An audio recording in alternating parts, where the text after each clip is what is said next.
আজকে আমাদের আলোচনার বিষয় হচ্ছে রিডিং এমসিকিউ। তো সবার পড়াশোনা কেমন চলতেছে? এটা কি পড়াশোনা করতেছেন? জানুয়ারি কি 24 সালকে টার্গেট করে কিন্তু সবকিছু করা উচিত, তাই না? 24 সালেই কিছু একটা করতে হবে, বেরোইতে হবে। 24 সালই শেষ, এরপরে আর সময় দিব না। এই ডিসেম্বর জানুয়ারির মধ্যে কমপ্লিট করে 24 সালেই বেরোতে হবে। 24 সালের ভিতরেই সব কলকবজা শেষ। না হলে কিন্তু আরো অনেক দেরি হয়ে গেলে আস্তে আস্তে মানুষ, যখন অনেক বেশি দেরি হয়ে যায় তখন দেখা যাচ্ছে আস্তে আস্তে ভালো লাগে না, মানে একটু অনীহা কাজ করে, এরকম হয় অনেক সময়। তো এই জন্য কি করতে হবে, একটু বেশি জোরশোর দিয়ে কাজ করতে হবে যে আমাকে 24 সালের মধ্যে ইনশাল্লাহ ইনশাল্লাহ বের হয়ে যেতে হবে। আর যদি ঢিলামি ঢিলামি করে কাজ টাজ করি তখন আর কি অনেক বেশি দেরি হয়ে যায় আর কি। আমি দিতে চাই কিন্তু বিভিন্ন সমস্যার কারণে ভালোভাবে প্রিপারেশন নিতে পারছি না। ফাতেমা লিপি আপু, সমস্যা যদি আপনার এড়াতে না পারেন তাহলে তো আসলে কিছু করার নাই। আপনাকে মনে রাখতে হবে জীবনে বহুত সময় পাবেন এই সমস্যাগুলো ফেস করার জন্য, ট্যাকেল করার জন্য। কিন্তু এই যে সময়টা চলে যাচ্ছে এই সময়টা অনেক মূল্যবান। এই প্রিপারেশন নিতে পারতেছেন না, যত কষ্ট হোক না কেন প্রিপারেশনটা লাগাই রাখেন। আপনার সকল সমস্যার সমাধান শুধু একটা কোশ্চেনই দিবেন। একটা কোশ্চেনের উত্তর আপনার সকল প্রশ্নের সমাধান দিবে। আপনি কি বাইরে যেতে চান আসলে? যদি আপনি বাইরে যেতে চান সকল সমস্যাকে এক সাইড করে ফেলেন, আর আপনার বাইরেরটাকে এক সাইড করে ফেলেন। এবার ওই সমস্যার সাইডটাকে ধামাচাপা দিয়ে দেন বালিশ দিয়ে, আর শুধুমাত্র আপনার স্বপ্নের সাইডটাকে সামনে রাখেন। যত কষ্ট হোক ওটাই, যত কষ্ট হোক আপনি আপনার গোলের উপর ফোকাস দেন, যত সমস্যা আসুক না কেন। আপাতত কিছুদিনের জন্য মনে রাখবেন যে আপনি বোবা কানা, আপনি কিছু শুনেন না, কেউ কিছু বললেও শুনেন না, কেউ কিছু বললে আপনার কোনো যায়ও আসে না। যা বলে বলুক, রেজাল্ট আসা পর্যন্ত, পরীক্ষা দিয়ে রাখ পর্যন্ত দেখবেন আপনি রেজাল্ট পেয়ে গেছেন। আর রেজাল্ট পেয়ে গেলেই দেখবেন কত মানুষ আপনার জন্য সিরিয়াল হয়ে দাঁড়াবে। যারা আজকে নিউ তারাই যে যারা বলতেছেন যে কি বলে প্রিভিয়াস, আমি জাস্ট একটা জিনিস দেখাই দিচ্ছি, বাকিগুলা পরে দেখাই দিচ্ছি।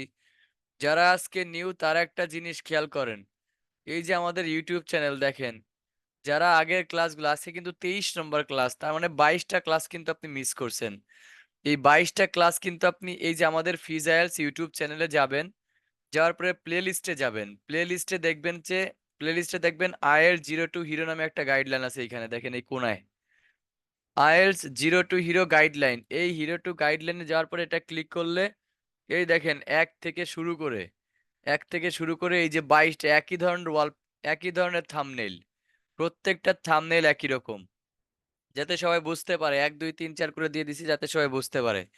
এখানে 22টা ক্লাস আছে, এই ক্লাসগুলো করবেন। এখানে true false not given, summary completion, বাকি যা সব এখানে আছে। কোনো প্রবলেম হবে না আপনাদের। এগুলা প্রবলেমগুলো আগে দেখেন, সলভ করেন, দেন সবকিছু বুঝতে পারবেন।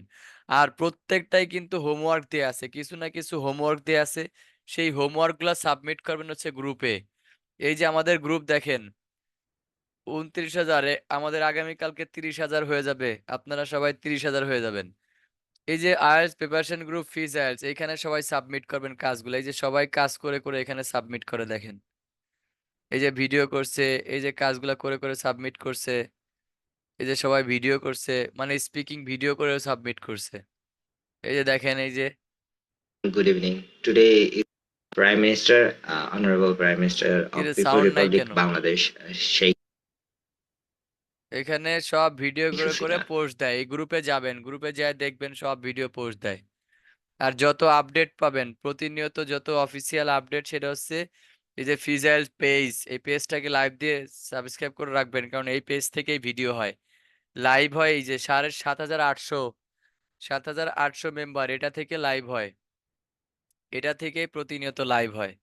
ভাইয়া কাল রিডিং ক্লাস করার পর গ্যাপ ফিল করছি 3টা, ধরতে পারতেছি, আনসারও হইতাছে বাট অনেক টাইম লাগতেছে। আচ্ছা, শুরু তো করছেন, টাইম তো প্রথম দিকে একটু লাগবেই, তাই না?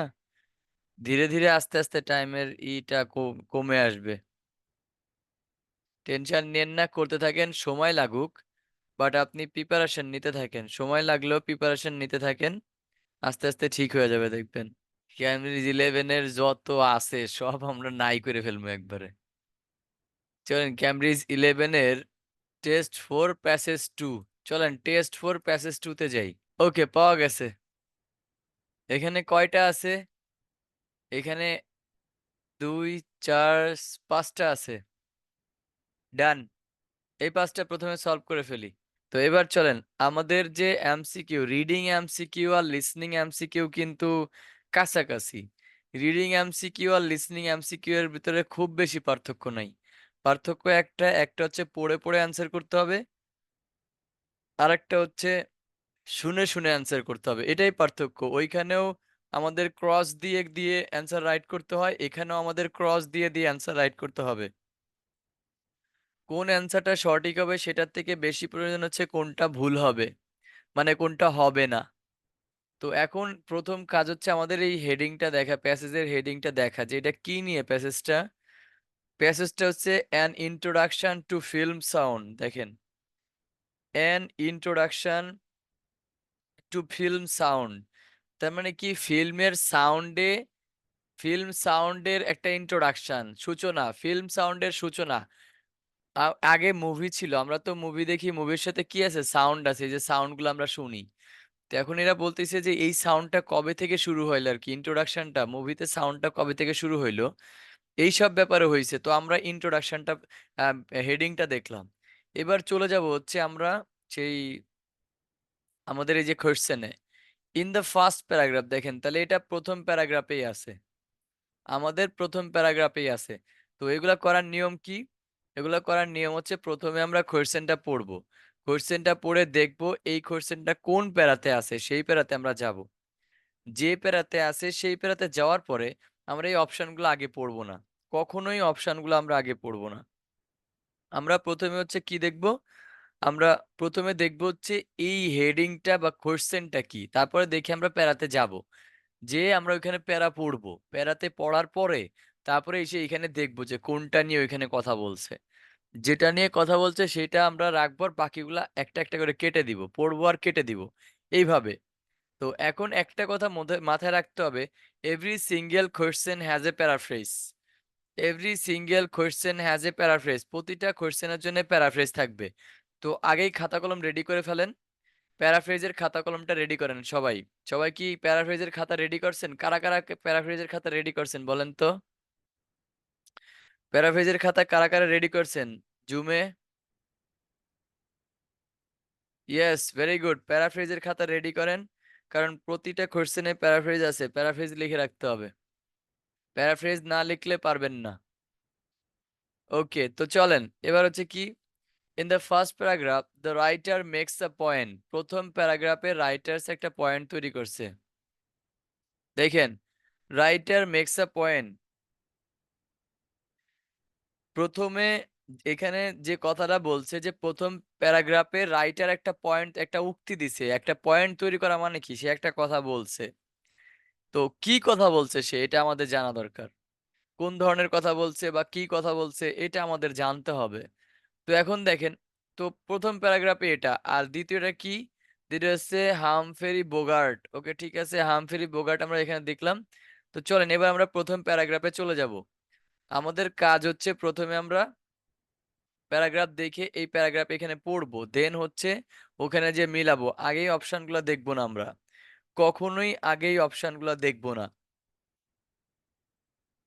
তো এখন এখানে আমাদের কাজ হচ্ছে কি, এই প্রথম প্যারাগ্রাফে রাইটার কি পয়েন্ট আউট করছে, অর্থাৎ কি বলছে সে, একটা গুরুত্বপূর্ণ কথা পয়েন্ট আউট করছে, মার্ক করছে, ওটা আমাদের দরকার। তো দেখেন এখন ওটা আমরা পড়ি। Though we think that film of essentially visual experience, we really cannot afford to underestimate the importance of film sound. Okay, একদম প্রথম লাইনেই বলে দিচ্ছে। প্রথম লাইনে কি বলছে? দো, যদিও, উই মাইট থিঙ্ক, আমরা চিন্তা করতে পারি হয়তো যে film as an essentially visual experience, মানে আমরা হয়তো বা চিন্তা করতে পারি ফিল্ম তো একটা ভিজুয়াল এক্সপিরিয়েন্স, মানে আমরা চোখে দেখি, এটা আমরা চিন্তা করতেই পারি যে এটা তো শুধুমাত্র চোখে দেখে একটা experience, visual experience. We really can't afford, আমাদের কোনো সামর্থ্য নেই to underestimate the importance of film সাউন্ডকে আমাদের আন্ডার এস্টিমেট করার। ফিল্ম সাউন্ডের যে গুরুত্বটা ভালো করে বুঝেন, এই যে ফিল্ম সাউন্ডের যে গুরুত্বটা, এই গুরুত্বটাকে আমরা অবমাননা করতে পারি না। আমাদের এটা উচিত না, বা আমাদের এটার যোগ্যতা নাই আমাদের, বা আমাদের অ্যাফোর্ড, বা এটা আমাদের উচিত না, সামর্থ্যের বাইরে। আসলে সামর্থ্য না এখানে, এখানে অ্যাফোর্ড বলতে বোঝানো হয়েছে যে আমাদের এটা উচিত না, বা আমাদের এটা ধারণ করা উচিত না, এই অবমাননা করা সাউন্ডকে, এরকম উচিত না আমাদের।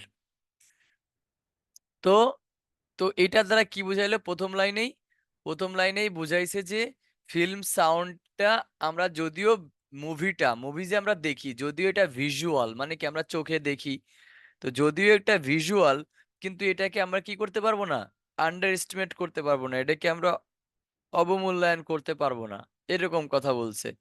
তো এখন দেখেন, চলেন তো আমরা এটার সাথে মিলাই যে কোনো কিছু মিলে কিনা, কোনো কিছু মিলানো সম্ভব হয় কিনা দেখেন তো। তো the director should plan the soundtrack at an early stage of filming, মানে এ দেখেন, আর্লি স্টেজ অফ ফিল্মের যে প্রথম স্টেজগুলোতে, সেগুলাকে সে ডাইরেক্টর শুড প্ল্যান করা উচিত। ওকে, ডাইরেক্টরের করা উচিত, ভালো করে দেখেন, ডাইরেক্টর শুড প্ল্যান, ডাইরেক্টরের করা উচিত the sound track at an early stage of filming, ফিল্মের একদম শুরুতেই সাউন্ড ট্র্যাকটার প্ল্যান করা উচিত। কিন্তু এ ধরনের কোনো কথা ওখানে আসে নাই, ক্রস, যেটা আসবে না সেটা আমরা ক্রস দিয়ে দিব। It would be wrong to overlook the contribution of sound to the artistry films. আচ্ছা, এইখানে ওভারলুক কথাটা আমাদের সাথে মিলে, প্যারাফ্রেজ লেখেন, সবাই একটু প্যারাফ্রেজ লেখেন। এখানে কোয়েশ্চেনে লেখেন ওভারলুক, এই যে এখানে কি লেখছে? ওভারলুক। লিখে নেন, দ্রুত লেখেন ওভারলুক, আর প্যাসেজে আসছে আন্ডার এস্টিমেট। কোয়েশ্চেনে আসছে ওভারলুক, প্যাসেজে লেখছে আন্ডার এস্টিমেট। এই যে প্যারাফ্রেজ, ভালো করে বুঝেন, এটাকেই বলা হয় প্যারাফ্রেজ। তাহলে ওভারলুক, আন্ডার এস্টিমেট। ওকে, ডান। তো এটা আমাদের কাছে একটু একটু মনে হয় কেন? ইট উড বি রং, তার মানে can not afford.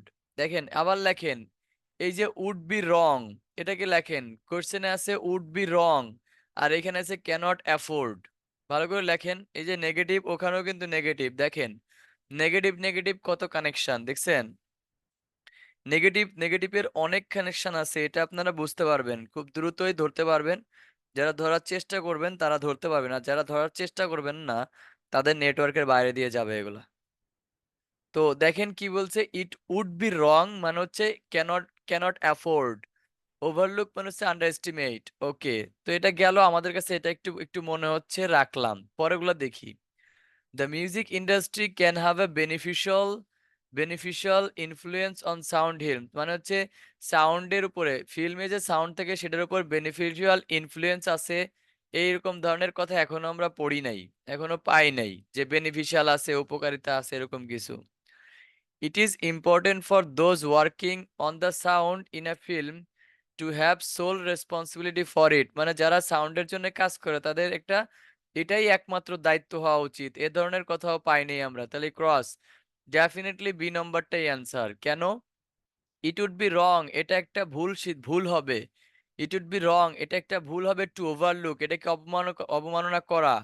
The contribution of sound in the artistry film মানে কি?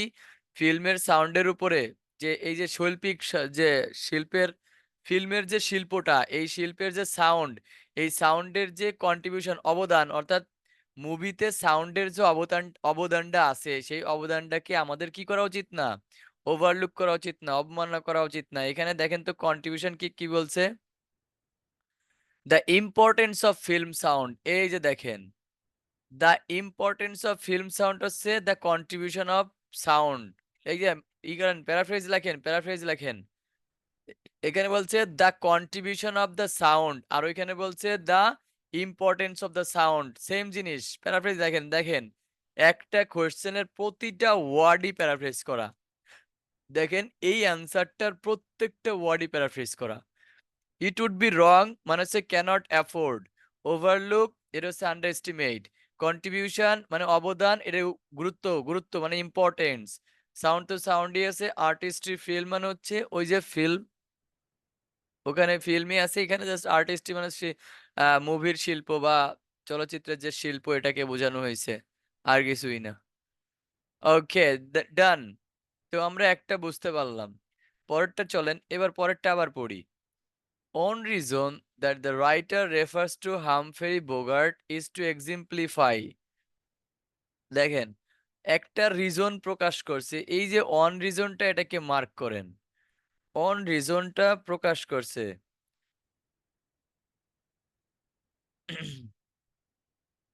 একটা minute.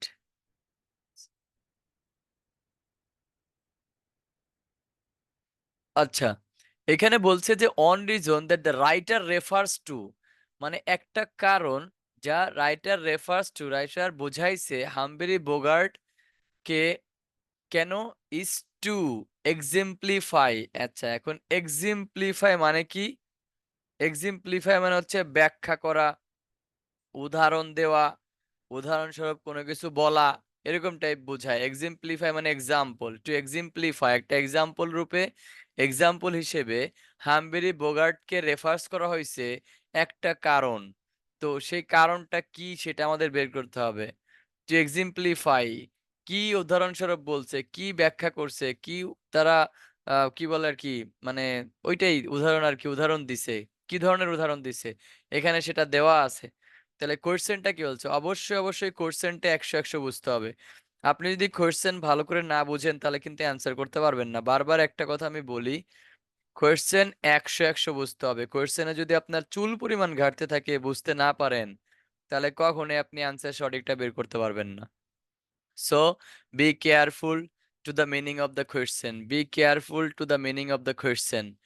On reason that the writer refers to Humphrey Bogart, একটা কারণ যা রাইটার রেফার্স করছে, বুঝাইছে, ইন্ডিকেট করছে হামফেরি বোগার্ট টু এক্সাম্পলিফাই, কিসের জন্য? উদাহরণ দেওয়ার জন্য। কিসের উদাহরণ দেওয়ার জন্য সে এটাকে উদাহরণস্বরূপ নিছে, এটাকে রেফার্স করছে, এটাকে রেফার্স করছে কিসের জন্য? তো চলেন আমরা দেখি হামফ্রি বোগার্ট কোথায় আছে এটা। অবশ্যই হয়তোবা পরের প্যারাতেই পাবো। দেখেন এখানে হামফ্রি বোগার্ট কোথায় আছে? Humphry Bogart. এরপরে ডায়লগ ক্যারেক্টারিস্টিক্স কোথায় আছে? এই যে হামফ্রি বোগার্ট পাওয়া গেছে। হ্যামফেরি উদাহরণ দ্বারা ব্যাখ্যা করা, গুড। উদাহরণ দ্বারা ব্যাখ্যা করা, উদাহরণস্বরূপ বলা। তো এরকম আর কি। তো চলেন এখন কি বলছে, let us start with dialogue. এখন আমাদেরকে এখানে হামফ্রি বোগার্টকে নেওয়া হয়েছে, কেন নেওয়া হয়েছে, কি ব্যাখ্যা করার জন্য এটাকে নেওয়া হয়েছে সেটা আমাদের দরকার। তো চলেন দেখি আমরা এটা কোথায় যাই।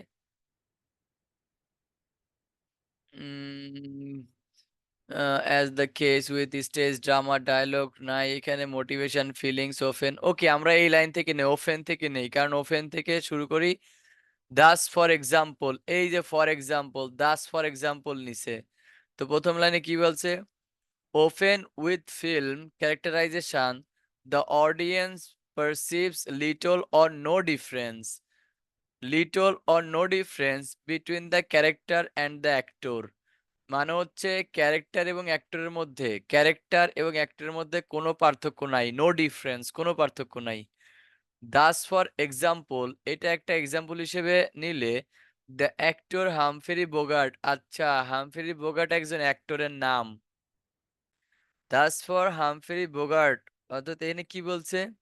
Humphry Bogart is the character Sam Spade, film personality and live personality. দেখেন, film personality, live personality seem to merge.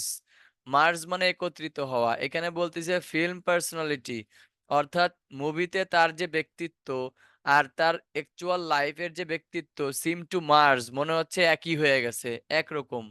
তার মানে মনে হচ্ছে কি এরা একরকম হয়ে গেছে আর কি। এবং এই একরকম হলে কি হয়?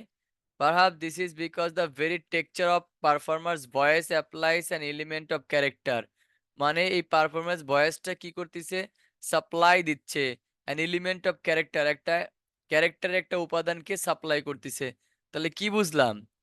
বুঝলাম এখান থেকে যে film characterization the audience perceives, audience যেটা বুঝতে পারে আর কি। অডিয়েন্স বলতে কারা? আমরা। তো ওফেন উইথ ফিল্ম ক্যারেক্টারাইজেশন, প্রায়ই ফিল্ম ক্যারেক্টারাইজেশনের সাথে ক্যারেক্টারাইজেশনের সাথে দ্য অডিয়েন্স পারসিভস মানে শ্রোতা যারা আছে তারা বুঝতে পারে লিটল অর নো ডিফারেন্স, মানে কিছুই বুঝতে পারে না তেমন একটা। লিটল মানে কি, একেবারে নাই বললেই চলে। তো লিটল অর নো ডিফারেন্স, কোনো পার্থক্যই বুঝতে পারে না between the character and the actor. সে যে ক্যারেক্টার, সে যে রোল প্লে করতেছে, আর তার যে কি বলে এটাকে, অ্যাকচুয়াল যে তার পার্সোনালিটি সেটা মার্জ হয়ে যায়, মানে একরকম হয়ে যায় আরকি। দাস ফর এক্সাম্পল, এইভাবে একটা এক্সাম্পল রূপে the actor Humphrey Bogart is the character Sam Spade. Humphrey Bogart তার নাম, আর তার ক্যারেক্টার নাম হচ্ছে, রোলের নাম হচ্ছে স্পেড। আমি Sam Fade, okay, it's Sam Spade. তো এই ক্যারেক্টার তার মানে, যেমন করে ধরেন শাহরুখ খান কি হিসেবে পাঠ করতেছে? রোহিত, এরকম পাঠ করতেছে। তো এই যে তো নাম হচ্ছে হামফেরি বোগার্ট, কিন্তু তার ক্যারেক্টার রোলের নাম হচ্ছে Sam Fade. Film personality and live personality seem to merge, তার মানে দুইটা পার্সোনালিটি একত্রিত হয়ে যাচ্ছে। ঠিক আছে, এই ধরনের কথাবার্তা বলছে। তো চলেন আমরা দেখি এবার যে মিলাই এখানে কি বলছে। The importance of the actor and the character, আচ্ছা অ্যাক্টরও পাইছি, ক্যারেক্টারও পাইছি। Appearing to have similar personalities, okay, এই যে সিমিলার পার্সোনালিটিস ভালো করে বুঝেন, এটা কিন্তু একটু একটু যাচ্ছে আমাদের সাথে। তারপর আমরা রাখলাম, এটা আমরা হাতে রাখলাম যে অ্যাক্টর এবং ক্যারেক্টারের মধ্যে যে পার্সোনালিটি আছে সেগুলো সেম মনে হইতেছে। অ্যাপিয়ারিং মানে প্রদর্শিত হচ্ছে সেম। ওকে, ডান, পাইলাম। এবার পরেরটায় চলেন। দ্য অডিয়েন্সেস উইশ মানে মানে শ্রোতাদের যে ইচ্ছা, অডিয়েন্সেস উইশ, শ্রোতাদের যে ইচ্ছা, that actors are visually appropriate for their roles, মানে অডিয়েন্সের যে ইচ্ছাগুলা সেটা কি, যে অ্যাক্টরস আর ভিজুয়ালি অ্যাপ্রোপ্রিয়েট, অ্যাক্টররা দেখতে আসলে উপযুক্ত ফর দেয়ার রোলস, এরকম কোনো কথা বলছে যে অ্যাক্টররা ঠিক আছে? এটা অডিয়েন্স, অ্যাক্টররা ঠিক আছে এটা বুঝলাম, কিন্তু অডিয়েন্সের উইশ মানে শ্রোতাদের ইচ্ছা, এটা এরকম ধরনের শ্রোতাদের ইচ্ছা নিয়ে কোনো কথা এখানে বলা হয়নি। The value of the actor having had similar feelings to the character, মানে কোন একটা মূল্য, ভ্যালু বলছে, ভ্যালু তার মানে এখানে কি বলছে, যে ক্যারেক্টারের যে সিমিলার ফিলিংস মানে তার পার্সোনাল লাইফ এবং তার ক্যারেক্টারের যে লাইফ, সেই দুটা সেই দুটার যে ফিলিং সেটার মূল্য নিয়ে কথা বলছে, এরকম বলে নাই কোনো মূল্য যে তার অনেক মূল্য হবে বা এরকম মিলে যাবে, এরকম টাইপের বা ফিলিংস নিয়ে কোনো কথা বলে না এরকম আর কি। The audience reference for dialogue মানে ডায়লগের জন্য, ওই যে ডায়লগ বলতে কি, সে যে কথাবার্তা বলতিছে। Audience preference, the audience preference মানে কি, অডিয়েন্সদের যে পছন্দ, for dialogue to be as authentic as possible, মানে একবারে খাঁটি হতে হবে যতদূর সম্ভব, এ ধরনের কথা, এরকম কথা বলেনি যে খাঁটি হইতে হবে এরকম কিছু একটা। তাহলে মাত্র এ নাম্বারটাই বাকি আছে, এন্ড ফাইনালি এ নাম্বারই অ্যান্সার। কিভাবে চলেন, এবার এবার আমরা প্যারাফ্রেজ গুলা দেখি।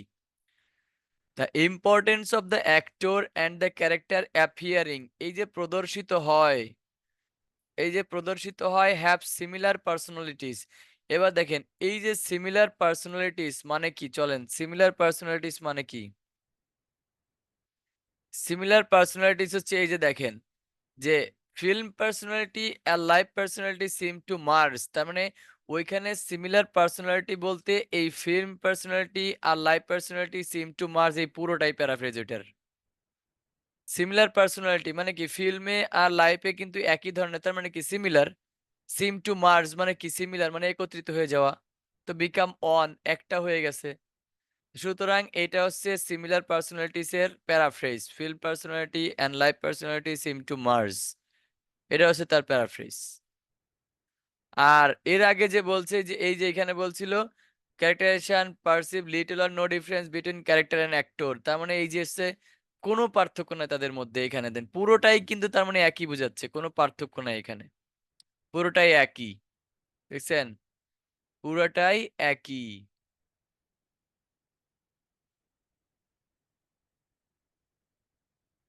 তাহলে অ্যান্সার হচ্ছে এ নম্বর, ডান। এবার চলেন 16। ইন দ্য থার্ড প্যারাগ্রাফ, তৃতীয় নম্বর প্যারাগ্রাফে কি বলছে দেখেন। In the third paragraph,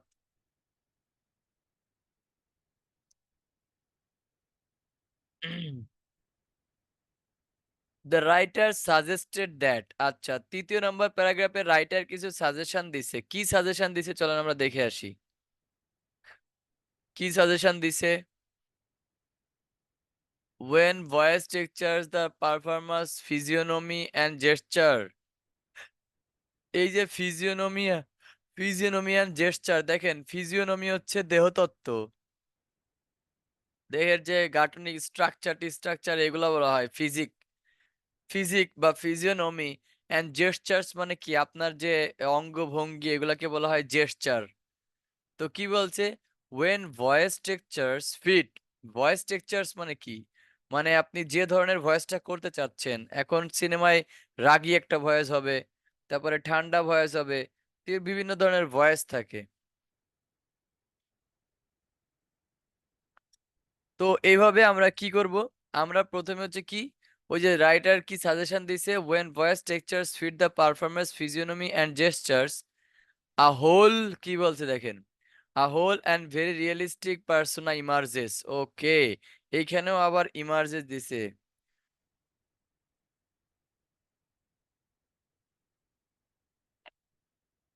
তাহলে এখানে ভেরি রিয়েলিস্টিক পার্সোনা ইমার্জেস এ পর্যন্ত আমরা বুঝলাম।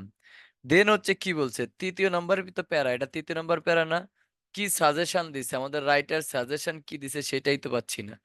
The viewers is not working নাই, it is interesting note that, এই যে এটা হতে পারে যে it is interesting to note that, মানে এই যে কিন্তু রাইটার বলতেছে দেখেন, it is interesting to note that, এটা কিন্তু রাইটারের কথা। তো it is interesting to note that মানে তো সাজেশন দেওয়া, it is interesting to note that মানে হচ্ছে এই যে সাজেশন দেওয়া শুরু করছে দেখেন, it is interesting to note that how dialogue is used and the very amount of dialogue used varies widely among films. ভালো করে দেখেন কি বলছে এখানে, বলছে it is interesting to note that how dialogue is used, কিভাবে ডায়লগগুলোকে ব্যবহার করা হয়, and the very amount of dialogue used, এবং কি পরিমাণ কতটুকু পরিমাণ ডায়লগ ব্যবহার করা হয়, ভ্যারিস ওয়াইডলি মানে এটা কি অনেক পার্থক্য তৈরি করে এদের ভিতরে, বিভিন্ন মানে ভ্যারিস ওয়াইডলি মানে কি বিশাল পরিমাণ পার্থক্য থাকে এর ভিতরে, অ্যামাং ফিল্মস ফিল্মের মধ্যে। তো এখানে পার্থক্য বোঝাচ্ছে আর কি, যে সাউন্ডের মধ্যে যেটা ডায়লগের মধ্যে ব্যবহার করা আর কি বলে কতটুকু পরিমাণ ব্যবহার করা, এগুলোর মধ্যে পার্থক্য বোঝাচ্ছে।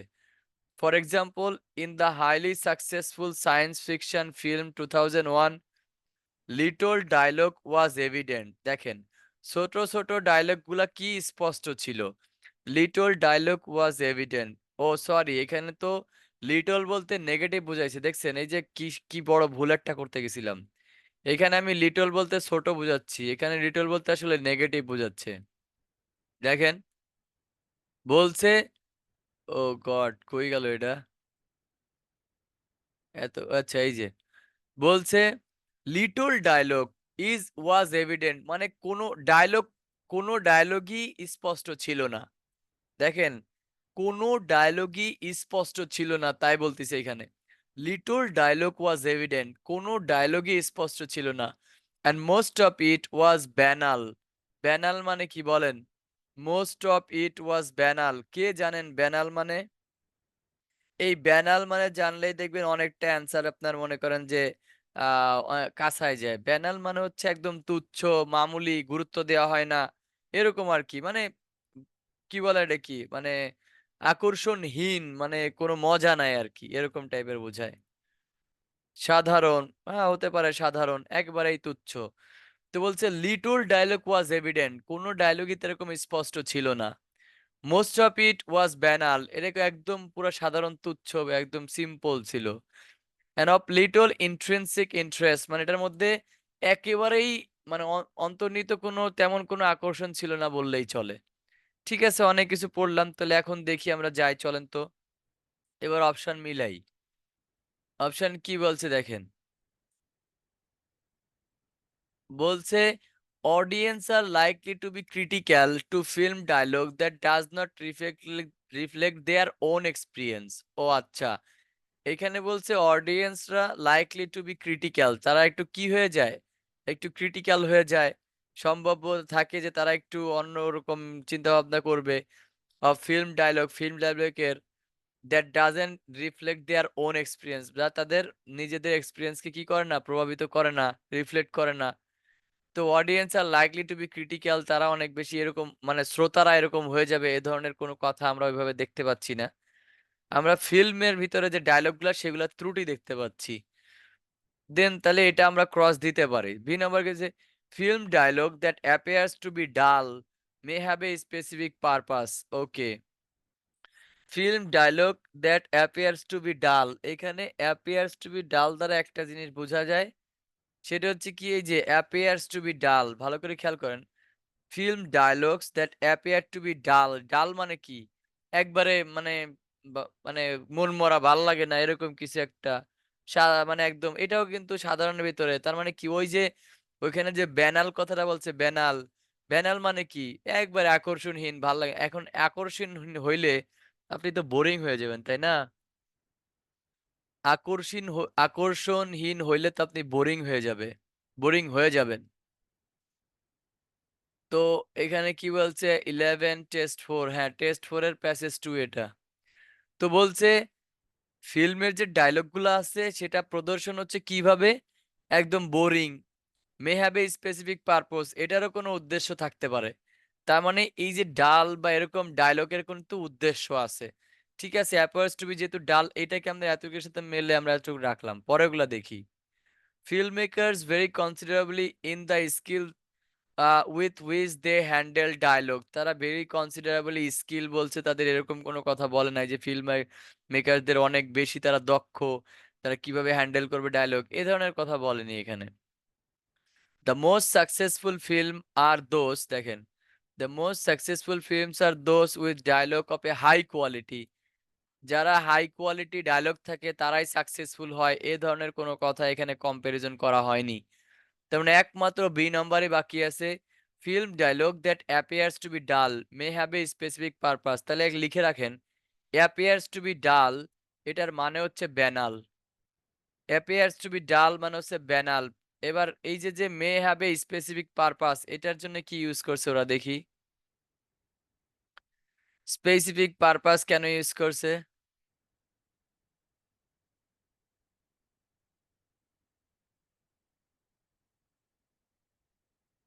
It is interesting to note that how dialogue is used and dialogue amount of dialogue used varies widely among films. এই যে এখানেই বলছে যে কতটুকু ব্যবহার করা হবে আর কি পরিমাণ, কি বলছে, কিভাবে ব্যবহার করা হয়, হাউ, এবং কি পরিমাণ ব্যবহার করা হয়, এটা কি করে? ভ্যারি করে। তার মানে কি এখানে ভ্যারি করার কারণ কি? তার মানে এখানে উদ্দেশ্য আছে। ভ্যারি করার কারণ কি? উদ্দেশ্য আছে। হাইলি সাকসেসফুল সায়েন্টিফিক কি science fiction film little dialogue was evident, এটার কারণ কি? এখানে কারণ আছে। দেখেন হাইলি সাকসেসফুল মানে কি? অনেক বেশি সাকসেসফুল একটা সায়েন্স ফিকশন মুভি, এবং সেটা কি হইছে? লিটল ডায়লগ ওয়াজ এভিডেন্ট, কোনো ডায়লগই ঠিকমতো স্পষ্ট ছিল না। তারপরেও এটা এত মার্কেট পাইছিল, এত মানে সফল হয়েছিল। কেন? কারণ ওইটা স্পেসিফিক ওই কোনো একটা পারপাসের জন্য এটা বানানো হয়েছিল। এরকম আরকি। তো আমি আশা করি আপনি বুঝতে পারছেন। নেক্সট এ যাচ্ছি।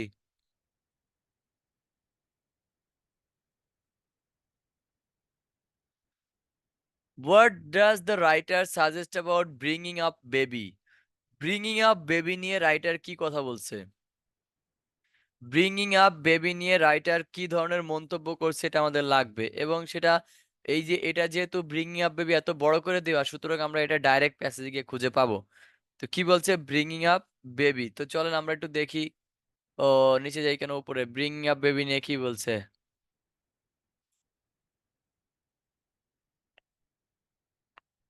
খুঁজেন। এই যে পরের লাইনেই আছে দ্য কমেডি, কি বলছে? The comedy Bringing Up Baby, the comedy Bringing Up Baby on the other hand presents কি লিখছে? Practically, okay, practically non stop dialogue. Paraphrase গুলো লিখতেছেন, আমি যে প্যারাফ্রেজ গুলো বলতেছি এগুলো ভালো করে লিখে রাখেন। ডেলিভার্ড অ্যাট ব্রেকনেক স্পিড, ওরে খাইছে রে, ব্রেকনেক স্পিড বুঝেন? এখানে বলছে the comedy Bringing Up baby, আচ্ছা একটা কমেডি শোর নাম হচ্ছে bringing Up Baby. On the other hand, এইটা অন মানে আরেকটা উপায় আগেরটা বলছে এক সাইড, এর হচ্ছে আরেকটা সাইড বলতেছে। প্রেজেন্টস মানে কি উপস্থাপন করে। প্র্যাকটিক্যালি নন স্টপ ডায়লগ মানে কি নন স্টপ ডায়লগ মানে একজন একটার পর একটা সর্বেসর বলতেই আছে, কোনো থামাথামি নাই। তো এই যে হচ্ছে presents practically non stop dialogue মানে একবারে বলতে আছে ডেলিভার্ড অ্যাট ব্রেকনেক স্পিড। ওরে বাবারে, ব্রেকনেক স্পিড মানে হচ্ছে গুলির গতিতে, কোনো ব্রেক নাই আর কি, একটার পর একটা সর্বশেষ বলতেছে, এটাকে বলা হয় ব্রেকনেক স্পিড। ওকে ডান।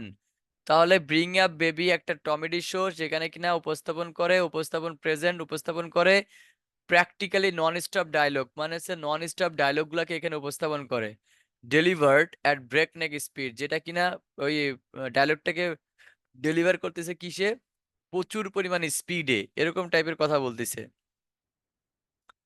তো গেল, বুঝলাম। This use of dialogue underscores মানে এটা কি আন্ডার স্কোর করে মানে কি, একটা হচ্ছে কি ভালো স্কোর দেয় আর এটা হচ্ছে কি আন্ডার স্কোর দেয়, good score underscore. Dialogue underscores not only the dizzy quality মানে একবারে ঘোলা ঘোলা এরকম quality of the character played by Katharine কি লাগছে Hepburn, but also absurdity, absurdity মানে কি অস্পষ্টতা of the film itself thus its humour. Humour মানে হচ্ছে এখানে আপনার হিউমর, এই যে হিউমর বলছে, হিউমর মানে কি, হিউমর মানে হচ্ছে আপনার হাস্যরসাত্মক বা ওর ভিতরে যে একটা রহস্য রয়েছে এরকম টাইপের আর কি। তো চলেন এখন আমরা দেখি খুঁজি কি বলছে এখানে। অ্যাবসার্ডিটি, অস্পষ্টতা, বিভিন্ন ধরনের নাটক টাটক অনেক কথা বলছে। তো এখানে বলছে দেখেন, the plot suffers from the film makers wish, the plot suffers from, the plot এটা একটা প্লট, যে প্লটটা suffers from film makers wish যারা বানায় তাদের উইশের, তাদের উইশ যে তাদের ইচ্ছার থেকে সাফার করতেছে, to focus on humorous dialogue, humorous, humorous dialogue.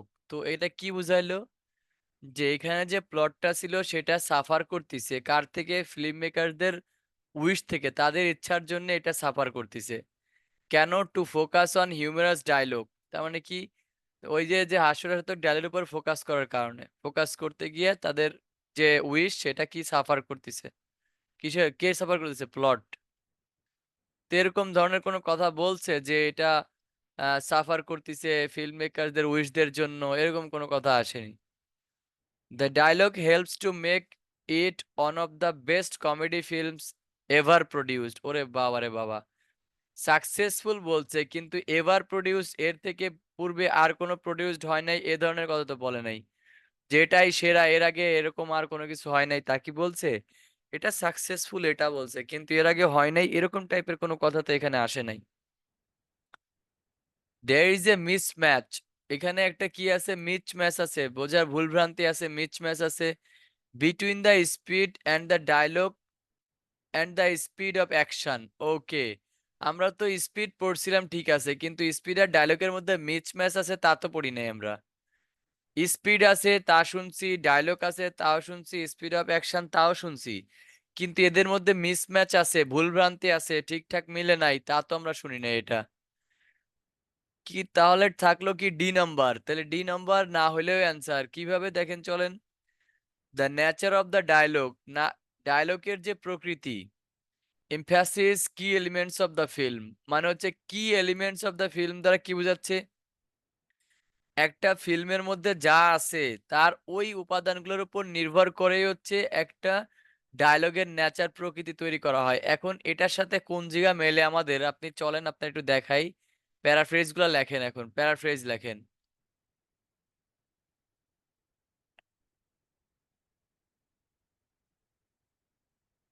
দেখেন প্যারাফ্রেজ গুলা এখান থেকে আসছে, this use of dialogue underscores not only dizzy quality, তার মানে কি, মানে এই যে যে ডায়লগ গুলা যেটা কিনা ব্রেকনেক স্পিডে থাকে, অ্যাবসার্ডিটি অস্পষ্টতা থাকে, বলতেছে এই যে ক্যারেক্টার গুলা আন্ডার স্কোরস মানে কি করে, অবমূল মানে কমিয়ে দেয়, কোনো কিছুর মান কমিয়ে দেয়, স্ট্যান্ডার্ড থেকে নিচে চলে যায়।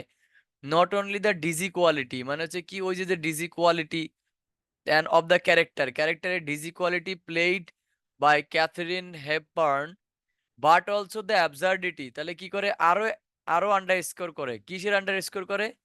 The অ্যাবসার্ডিটি of the film itself, মানে ওই ফিল্মের ওই ফিল্ম নিজেই তার কি করে অস্পষ্টতা প্রকাশ করে এবং সেটা কি করে আন্ডারস্কোর হয় আর কি। And does it's humour. তো এখন এই যে জিনিসগুলা বলছে এখানে দেখেন কতগুলা ডিজি কোয়ালিটি সম্পর্কে কথা বলছে, তারপরে যে ক্যারেক্টার প্লেইড, অ্যাবসার্ডিটি নিয়ে কথা বলছে, ডাজ হিউম্যান নিয়ে কথা বলছে। প্রতিটা জিনিসই একটা মুভির হচ্ছে এলিমেন্ট, উপাদান। সাউন্ড যেমন মুভির একটা উপাদান, একদম স্পষ্টতা হতে হবে, এটা একটা মুভির উপাদান। তারপর হচ্ছে ভালো ডায়লগটাকে ভালোভাবে ফুটায় তোলা, এটাও একটা উপাদান। তো এইগুলা সব উপাদান, সবগুলা মিলেই হচ্ছে উপাদান তৈরি হইছে।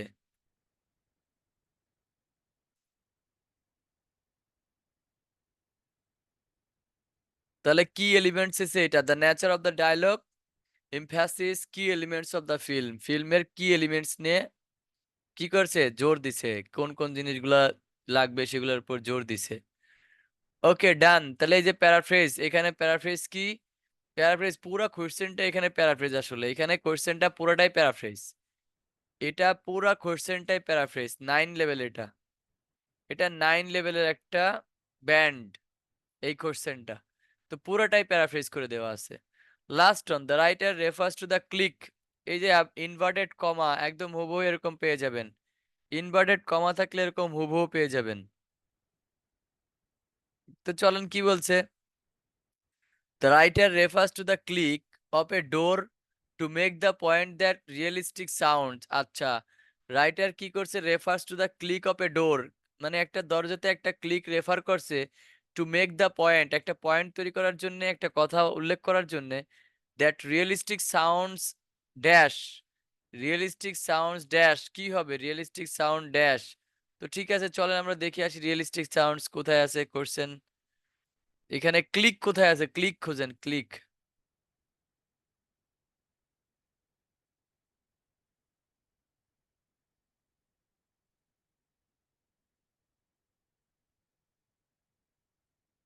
ক্লিক পাওয়া গেছে, ক্লিক। এই যে পাওয়া গেছে ক্লিক। ওকে, তাহলে ক্লিক পাইলাম। তাহলে দেখেন এনে বলছে, এর আগের লাইন থেকে পড়েন, আগের ফুল স্টপটা থেকে পড়ি আমরা। ফর এক্সাম্পল, এটা তো এক্সাম্পল হিসেবে আসছে, তাহলে আগের একটা লাইন পড়ি। Synchronous sounds. আচ্ছা, এবার সিনক্রোনাস মানে কে বলবেন, বলেন সিনক্রোনাস মানে কে পারবেন? সিনক্রোনাস, আমাদের সিনক্রোনাস সাউন্ডস বলছে, তাহলে সিনক্রোনাস মানে কি?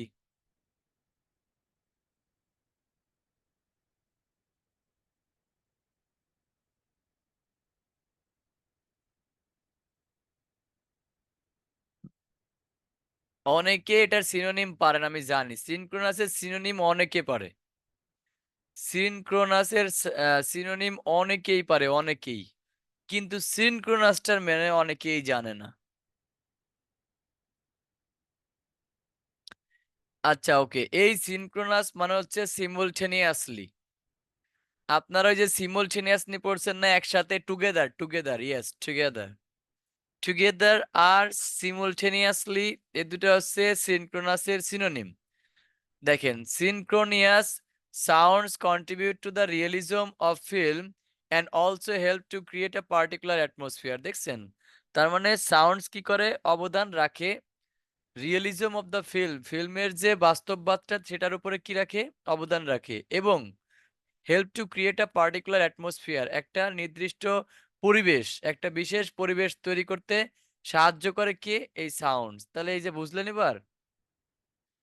ওকে, দেন হচ্ছে for example then. For example, the click of a door being opened may simply serve to convince the audience that the image portrayed is real. Okay, যে ইমেজটা portrait হইতেছে সেটা হচ্ছে real, and the audience may only subconsciously note, subconsciously মানে কি? একটা হচ্ছে consciously, একটা সাবকনশাসলি। বলছে the audience may only subconsciously note the expected sound, তার মানে কি? প্রত্যাশিত যে সাউন্ডটা তারাই শুধু নোট করতে পারবে বা তারাই ফেস করতে পারবে, এরকম আর কি। তাহলে কি বুঝলেন এটা দ্বারা? এটা দ্বারা বোঝা গেল যে the click of A door being open May simply serve to convince the audience. তারা কি করতে পারে? অডিয়েন্সকে সাধারণত মে সিম্পলি সার্ভ, তাদেরকে কি দিতে পারে? কনভিন্স, তাদেরকে সন্তুষ্ট করতে পারে সাধারণভাবেই। That the image portrayed is real, image যে পোর্ট্রেটটা হইতেছে এটা রিয়েল, এটা এরকম ভাবে তাদেরকে কি করতে পারে? সন্তুষ্ট করতে পারে বা তাদেরকে আনন্দ দিতে পারে। And the audience may only subconsciously note the expected sound. অডিয়েন্সরা সাবকনশিয়াসলি মানে অচেতন ভাবেই হঠাৎ করেই, মানে কিভাবে সাবকনশিয়াসলি সে এটা নোট করবে, এক্সপেক্টেড সাউন্ডটাকে নোট করবে। ওকে ডান, চলেন এবার দেখি কোনটার সাথে মেলে, একটু মিলাই যায় দেখি মিলে কিনা।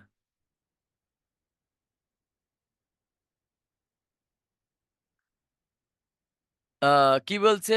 Realistic sounds are often used to give the audience a false impression. আচ্ছা, ফলস ইমপ্রেশন বলছে এখানে যে রং তথ্য দেয়, রং তথ্য দেয়, ভুলভাল তথ্য দেয়, এরকম ধরনের কোনো কথা আমরা পাইনি, বাদ। তারপর বলছে realistic sounds may be interpreted in different wedge. আচ্ছা, যে রিয়েলিস্টিক সাউন্ডটা এটা ডিফারেন্ট ভাবে কি করবে? ইন্টারপ্রিট করবে by different members of the audience. অডিয়েন্সের মধ্যে থেকে বিভিন্ন মেম্বাররা এটা ডিফারেন্ট করবে, ইন্টারপ্রিট করবে, এরকম ধরনের কোনো কথা বলছে? যে রিয়েলিস্টিক সাউন্ডস মে ইন্টারপ্রিটেড, এটা কি ব্যাখ্যা করা যেতে পারে in different ways by different members, মানে বিভিন্ন মেম্বারের দ্বারা এটা কি করতে হবে? ডিফারেন্ট ওয়েসে ইন্টারপ্রিট করতে হবে, এরকম ধরনের কথা তো বলেনি। May be modified in order to manipulate the audience response to the film. Manipulate মানে কি? ম্যানিপুলেট মানে হচ্ছে আপনার কোনো কিছুকে নিখুঁতভাবে ই করা আর কি, পুঙ্খানুপুঙ্খানুভাবে নিপুণভাবে তৈরি করা আর কি, এরকম বোঝায়। তো মে বি দেখেন, realistic sounds may be modified. Realistic sounds কি? হ্যাঁ, এটা এটা আপনাদের সবার সাথে যেতে পারে যে realistic sounds may be modified. আপনারা সবাই এটাকে ভাবতে পারেন যে রিয়েলিস্টিক সাউন্ডস কি হইতে পারে? মডিফাইড হতে পারে, মানে একটু ঘোরায় ফেরাই এদিক ওদিক হতে পারে।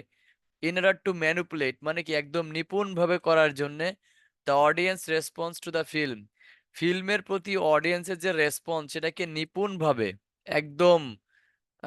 আরো একটা কথা বলতে হয়, ম্যানিপুলেট মানে হচ্ছে কোন একটা জিনিসকে ই করা। ম্যানিপুলেট মানে হচ্ছে কোন একটা জিনিসের উপরে ছাপ তৈরি করা আর কি। ছাপ তৈরি করা কার উপরে? এই অডিয়েন্সের উপরে কি করে ছাপ তৈরি করবে একটা। তো এটা গেল, তো আমাদের কাছে এটা একটু একটু মনে হচ্ছে কেন?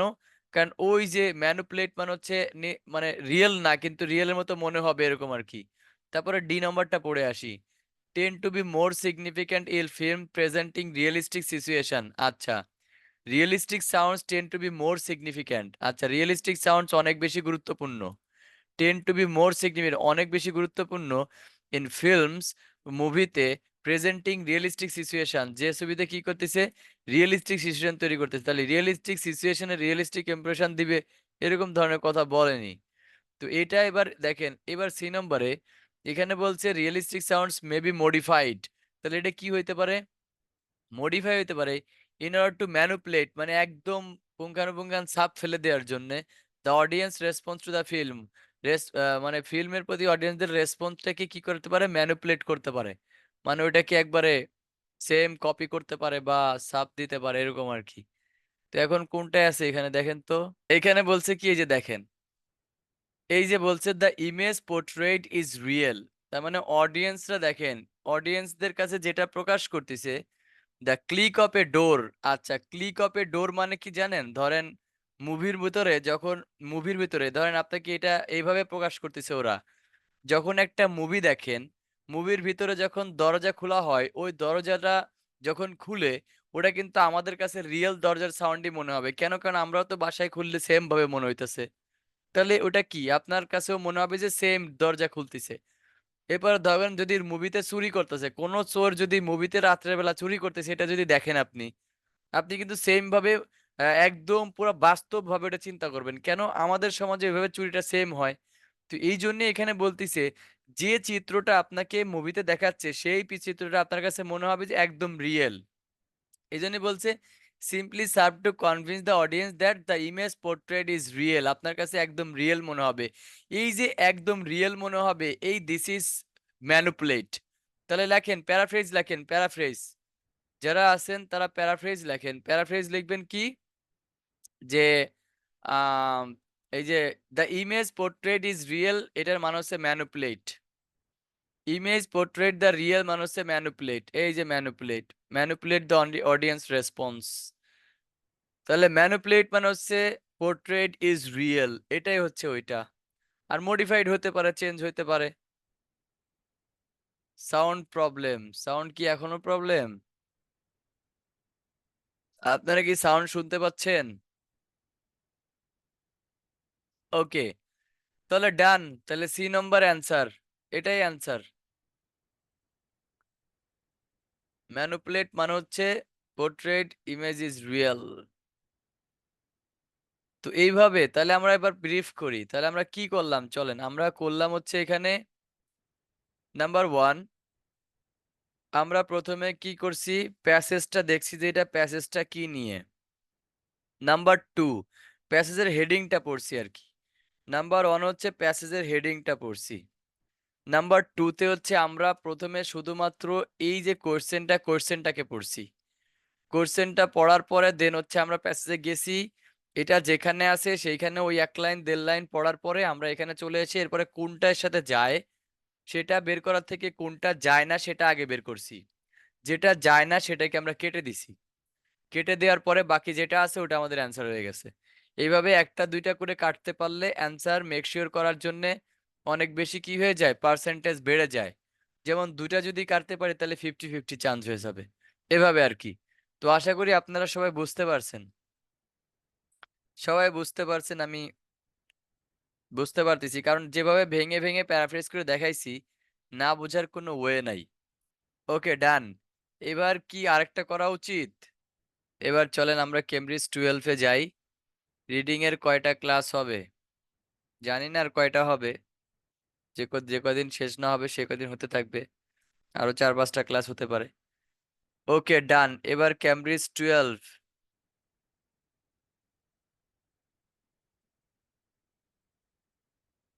কেমব্রিজ 12 এর বেশি পড়বো না, জাস্ট অ্যান্সার গুলা যেখানে যেখানে আছে কিভাবে প্যারাফ্রেজ হলে এগুলো দেখাই দিব। চলেন। Paraphrase, paraphrase, every single question has a paraphrase. যে প্যারাফ্রেজ পারবে সে সব পারবে, আর যে প্যারাফ্রেজ বুঝবে না তার পেতে অনেক কষ্ট হয়ে যাবে, পারবেন না। এই জন্য আপনাদেরকে প্যারাফ্রেজের উপরে গুরুত্ব দিতে হবে, কাজ করতে হবে। আলহামদুলিল্লাহ 60টা শেয়ার হয়েছে, যারা দেন নাই তারা দিয়ে দেন রিকোয়েস্ট। তো এটা ক্যামব্রিজ 12 টেস্ট 7, 5, 6, 7 মানে 3 নম্বর টেস্ট। তো চলেন 3 নম্বর টেস্টে যাই।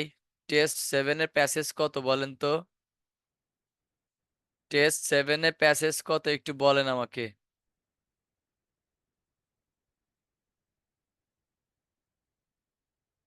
ক্যামব্রিজ 12 এর টেস্ট 7 এর টেস্ট 7 প্যাসেজ 3। ওকে, ও প্যাসেজ 3, তাহলে তো এটাই, এই যে এটা। What point does the writer emphasis in the first paragraph, এটা।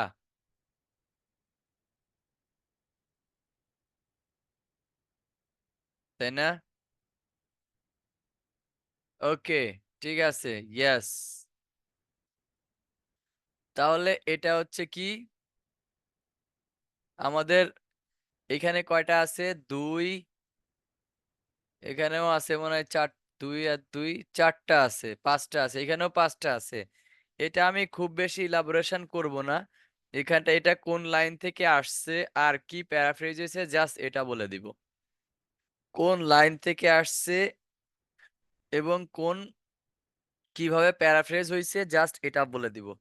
তো চলেন আগে হচ্ছে আমাদের প্যাসেজটার নাম দেখবো। প্যাসেজের নাম কি? প্যাসেজের নাম কি? Music and emotions. হ্যাঁ, প্যাসেজের নাম হচ্ছে মিউজিক অ্যান্ড ইমোশন। ওকে, তো চলেন আমরা এর ভিতরে ঢুকি, দেখি কি বলছে। ডান। নেক্সটে চলে যাচ্ছি। প্রথম প্যাসেজ, প্রথম কোশ্চেনটা পড়েন। প্রথম কোশ্চেনটা হচ্ছে what point does the writer emphasis in the paragraph, in the first paragraph? তার মানে এটা প্রথম প্যারাগ্রাফে আছে। দেখেন এটাও কিন্তু প্রথম প্যারাগ্রাফেই আছে। তাহলে প্রথম প্যারাগ্রাফে রাইটার প্রথম প্যারাগ্রাফে রাইটার কি পয়েন্টটা তৈরি করছে ওই আগেরটার মতো। এটাও কিন্তু সেই আগেরটার মতো দেখেন। রাইটার কি চুজ করছে এই ধরনের কথাই বলতে কিন্তু আমাদেরকে বলতেছে এখানে যে রাইটার কোন কথাটা চুজ করছে, কি ধরনের কথা আলোচনা করছে। আচ্ছা, তো চলেন আমরা দেখি, প্রথম ইসে চলে যাই। প্রথম প্যারাতে রাইটার কি পয়েন্ট আউট করছে একটু দেখি। ওকে, এই যে আসছে।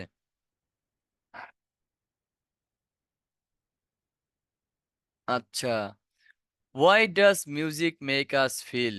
তার মানে আমাদের মিউজিক কেন আমাদেরকে ফিল করায়? দেখেন, মিউজিক কেন আমাদেরকে ফিল করায়। On the one hand, music is a purely abstract art form, devoid of language or explicit ideas. And yet, even though music says little, it is still manages to touch us deeply. যদিও এটা আমাদেরকে কি মনে হয়, music says little, music কথা বলে কম, বলে একদমই কম, কিন্তু আমাদেরকে অনেক ডিপলি চিন্তা করায়, ডিপলি আমাদেরকে টাচ করে যায়। দেখছেন কি কথাবার্তা বলতিছে। তো এতক্ষণ ধরে তাহলে কি হইলো, why does music make us feel, কেন আমাদেরকে ফিল করায়। এবং এটা দ্বারা এটা একটা অ্যাবস্ট্রাক্ট ফর্ম, যেটা আসলে ধরা যায় না, ছোঁয়া যায় না, এরকম একটা ফর্ম, কারণ এটা একটা feelings art form. Devoid of language মানে এখানে কোনো ভাষা নাই। তো কি বলতেছে, অফ অর এক্সপ্লিসিট আইডিয়াস মানে কি, আইডিয়াস গুলো একদমই পুরা বিমূর্ত টাইপের এরকম বোঝাচ্ছে। And yet even the music says little, music কি বলে, একবারে খুবই কম কথা বলে, but still manages to touch us deeply, আমাদেরকে খুব ডিপলি টাচ করে। তো এখানে অনেক কথা বুঝলাম, তো চলেন দেখি এই ধরনের কোনো কথা আছে কিনা যে আমাদেরকে যা বললো।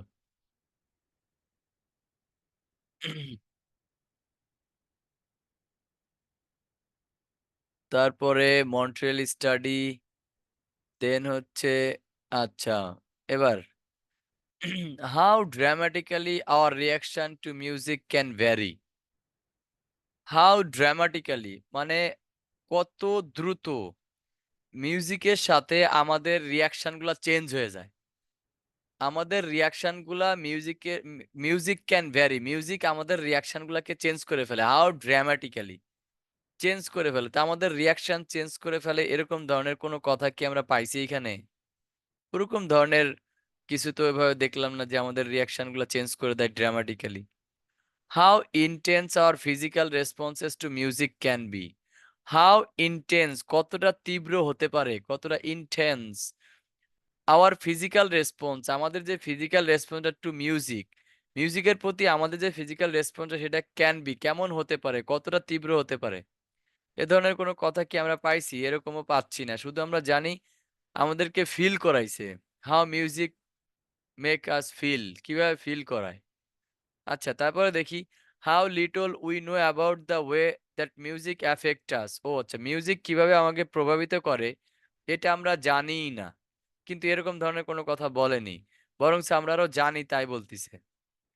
আচ্ছা, তারপরে কি বলছে, how much music can tell us about how our brains operate. মানে how much music can tell us, কি পরিমাণে মিউজিক আমাদের বলতে পারে about how our brains operate, কিভাবে আমাদের ব্রেন গুলো অপারেট হয়, এ ধরনের কোনো কথা বলেনি। তার মানে আমাদের অ্যান্সারটা পাইনি, আমাদেরকে আরো দুই এক লাইন পড়া লাগবে। এগুলো কোনোটাই তো আমরা এখানে পাইলাম না। তো দেখেন কি বলছে, when listening to our favorite songs our body betrays, এই যে বডির কথা আসছে, আমরা ওই যেখানে বডি পেয়েছিলাম, যখন আমাদের আমাদের ফেভারিট সং আমরা শুনি, our body betrays all the symptoms of emotional arousal।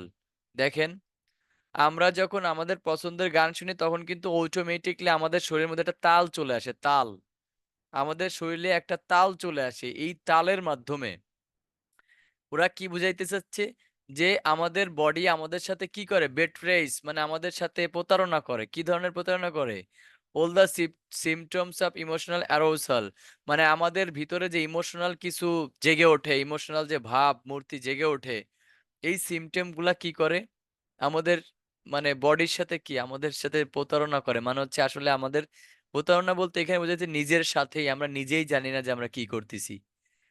তার মানে কি বুঝলেন? এটা দ্বারা বোঝাচ্ছে যে আপনাদের বডি বা এরকম কিছু একটা ইনটেন্স, কত তীব্র ধরনের চিন্তা ভাবনা, এরকম কি বোঝায় নাকি আসলে? দেখি এই যে এটা কি যেন বলছিল? How intense our physical response. এই যে ফিজিক্যাল রেসপন্স মানে কি? Body.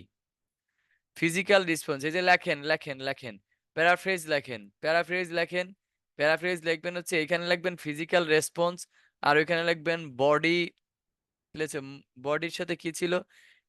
Two music can B, কি হতে পারে? মানে একদম পুরা বেট্রে হইতে পারে, প্রতারণামূলক হইতে পারে, মানে আমরা জানিই না, নিজের অজান্তেই আমাদের শুরু হয়ে যায়। তো এটা হচ্ছে আমাদের তীব্রতা, তার প্রতি তীব্রতা যদি না থাকতো তাহলে তো আমরা ফেভারিট গান শুনলেও যেমন, না শুনলেও অমনই থাকতাম। তাহলে অ্যান্সারটা বি হওয়ার পসিবিলিটি দেখা যাচ্ছে, বি নাম্বার। মানে কতটা, মানে আমরা কি বলে এটাকে, আনকনসাসলি কতটা আমরা এটার প্রতি ঝুঁকে পড়ি আর কি, যদি ফেভারিট গানটা ছাড়ে আমাদেরকে, ফেভারিট গানটা যদি আমরা শুনি এভাবে আর কি। তাহলে ফিজিক্যাল রেসপন্স মানে বডি, এটা হচ্ছে বডির সাথে তুলনা করা হয়েছে। তো ডান গেল এটা। তাহলে এখান থেকে আসছে এটাই যে আওয়ার বডি বেট্রেইস মানে হচ্ছে ফিজিক্যাল রেসপন্স। বডি বেট্রেইস মানে ফিজিক্যাল রেসপন্স, বডি বেট্রেইস মানে হচ্ছে ফিজিক্যাল রেসপন্স। আশা করি সবাই বুঝতে পারছেন। পরেরটায় চলে যান, পরেরটায়। পরেরটায় কি বলছে? পরেরটায় বলছে what view of the Montreal study, Montreal স্টাডির ভিউটা কি? Does the writer express the second paragraph. দেখেন সেকেন্ড প্যারাগ্রাফে, এটা সেকেন্ড প্যারাগ্রাফে আছে। সেকেন্ড প্যারাগ্রাফে what the view of the Montreal study, Montreal স্টাডির ভিউ কি? দেখেন does the writer express, writer কি করছে? এক্সপ্রেস করছে। তাহলে মন্ট্রিয়াল স্টাডির যে ভিউটা ছিল, যেটা রাইটার এক্সপ্রেস করছে ইন দ্য সেকেন্ড প্যারাগ্রাফ, সেই ভিউটা কি ছিল? সেই ভিউটা আমাদের জানা লাগবে। তাহলে চলেন আমরা দেখি, সেই ভিউটা দেখতে যাই। মন্ট্রিয়াল স্টাডিতে কি বলছে? আচ্ছা, hmm, recent paper in neuroscience, ঠিক আছে, team in Montreal Canada marks in an important step revealing the precise underpinnings of the potent pleasurable stimulus that is music. Okay, তার মানে এখানে অনেক কথা বলছে যে রিসেন্টলি একটা রিসার্চ করছে, সেটা হচ্ছে কি মার্কস করছে an important step in revealing the precise underpinnings of the potent pleasurable stimulus that is music. Although the study involves plenty of fancy technology, okay, including functional magnetic resonance, meaning আচ্ছা ঠিক আছে, based on position emission, okay, অনেক কথা বলছে দি এখানে, was straightforward. The experiment itself was rather straightforward. Straightforward মানে কি? একদম সোজা সাপটা ছিল। এক্সপেরিমেন্টটা কি ছিল?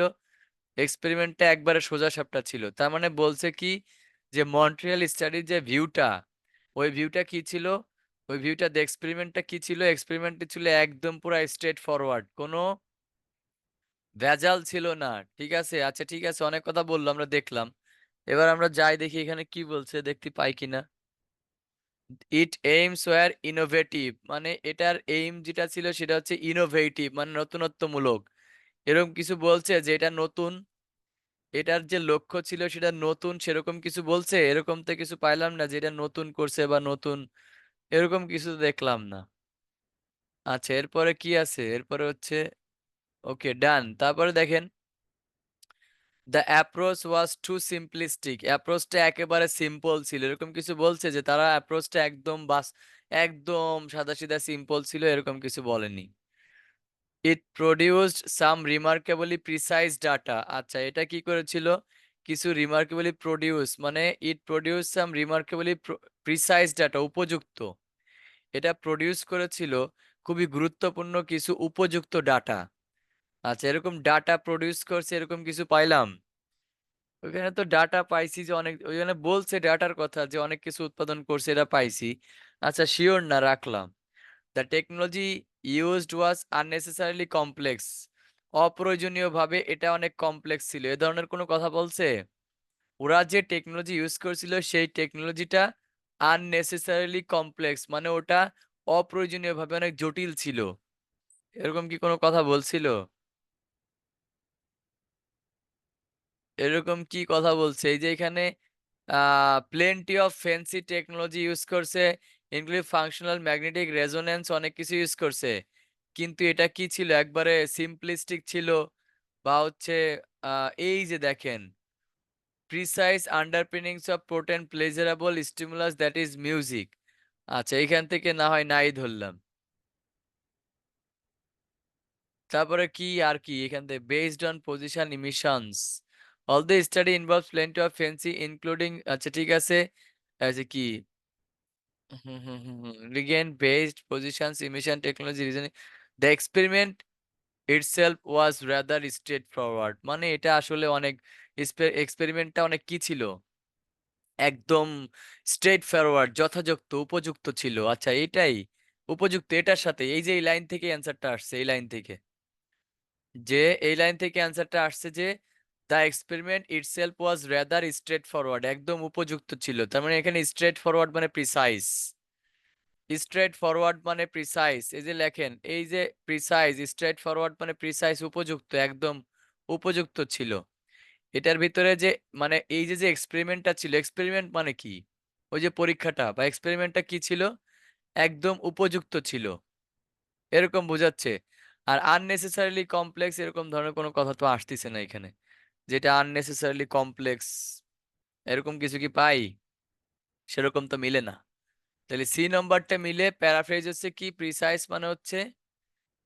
প্রিসাইজ রিমার্কেবলি প্রিসাইজ আর ওইখানে বলছে কি বললো এটা স্ট্রেট ফরওয়ার্ড একদম যথোপযুক্ত সোজা সাপটা ওকে ডান তাহলে এবারে চলেন 34 what does the writer find interesting about the result of Montreal study এবার ওই মন্ট্রিয়াল স্টাডি থেকেই রাইটার কি পাইছে ফাইন্ড ইন্টারেস্টিং সে কিছু একটা খুঁজে পাইছে what does the writer find interesting about the result of Montreal স্টাডির রেজাল্টে সে মজাদার কিছু একটা খুঁজে পেয়েছিল সেটা কি মজাদার কিছু একটা খুঁজে পাইছে সেটা কি চলেন দেখি কি খুঁজে পাইছিল তা কোথায় খুঁজে পাইছে ইন্টারেস্টিং ফাউন্ড রেজাল্ট এগুলা কোথায় আছে ফাউন্ড রেজাল্ট দেখেন কোথায় ফাউন্ড রেজাল্ট এরকম টাইপের কিছু পাইছে কিনা ফুল দে দেন আস্ক সাবজেক্ট প্লেলিস্ট কি বলছে playlist virtually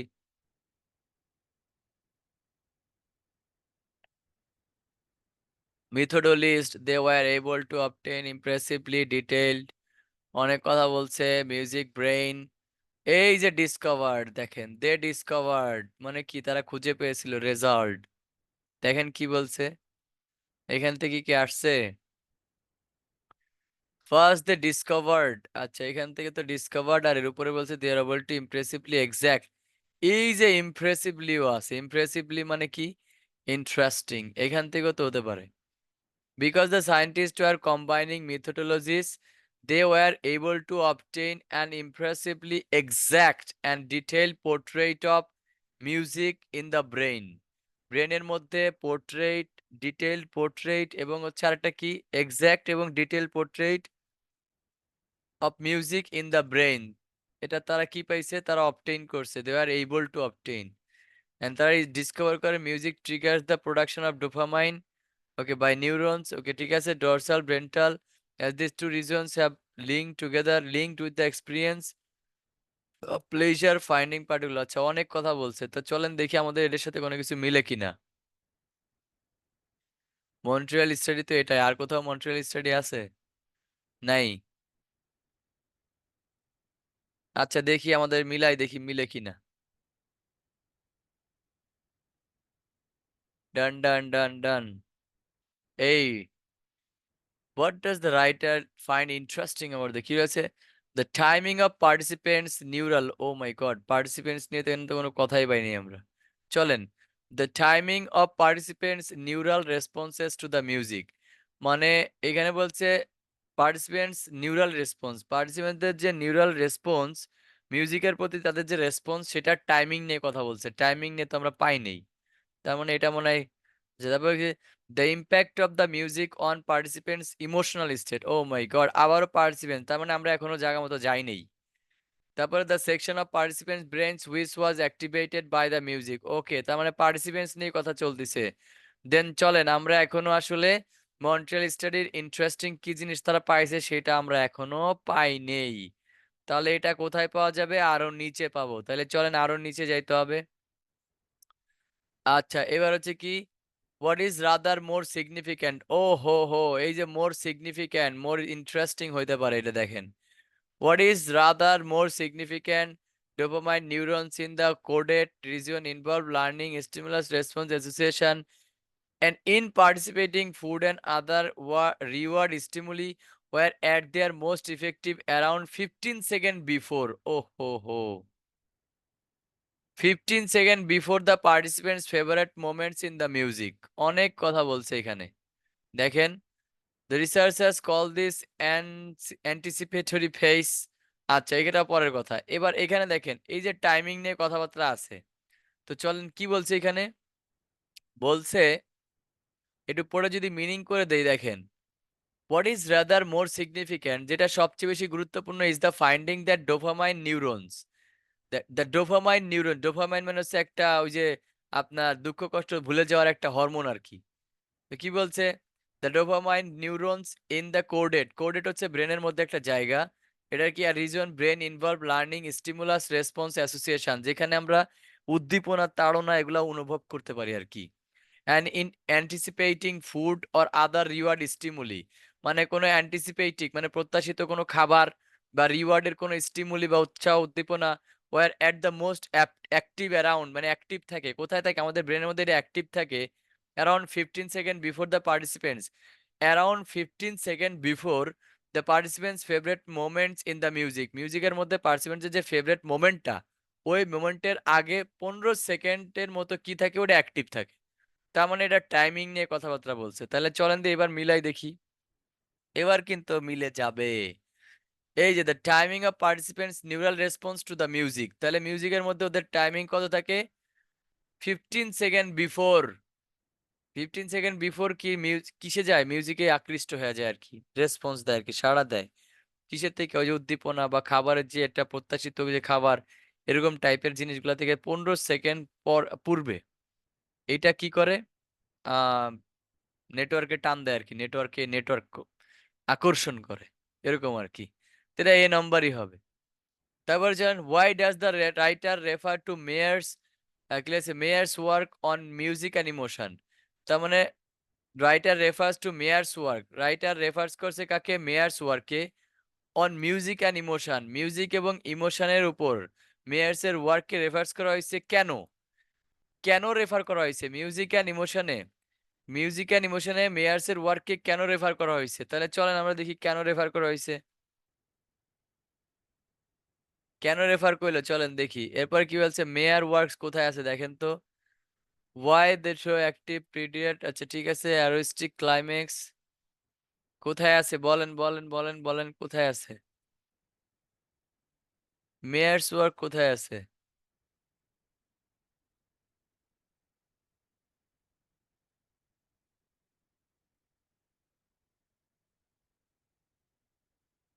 fifth প্যারাতে Meyers work আছে তাই না? ফিফথ প্যারা আমাদের কত নাম্বার চলে? 1 2 3 4 পঞ্চম, এই যে এই প্যারাতে মেয়ার্স ওয়ার্ক আছে। এই যে মেয়ার্স ওয়ান্টেড টু শো, পাওয়া গেছে। Mayor wanted to show how music is defined by its flirtation. Oh my god. Flirtation মানে কি? তার যে একটা মানে বিভিন্ন ধরনের ছলনা। But not submission to, submission করার মাধ্যমে না। Our expectation of order, এই যে অর্ডার, আমাদের কি একটা ধারাবাহিক ক্রম, আমাদের যে ক্রম আছে, our expectation of order, our expectation of order, তার মানে কি? মেয়র ওয়ান্টেড টু শো, সে দেখাতে চেয়েছিল হাউ মিউজিক ইজ ডিফাইন্ড, কিভাবে মিউজিককে ডিফাইন সংজ্ঞায়িত করা হয় বাই ইটস ফ্লার্টেশন, এর যে বিভিন্ন রূপ বা বিভিন্ন যে এর যে মানে কি আকর্ষণ করার যে system, with our expectations of order, আমাদের এই যে ধরেন এটুক বাদ, এই ব্র্যাকেট দুই হাইপেনের মাঝখানে একটু কেটে দিলাম, কেটে দিয়ে দেখেন flirtation with our expectation of order, আমাদের যে আমাদের যে ক্রমান্বয়ে যে প্রত্যাশা, গানের যে এটার পর এটা আসবে, এটা যে অর্ডার, সেটা কি করে, সেটার সাথে কি করে ডিফাইন করা হয়, সংজ্ঞায়িত করা হয়। দেখি এরকম ধরনের কিছু আছে কিনা। তারপরে কেন দেয়া হয়েছিল?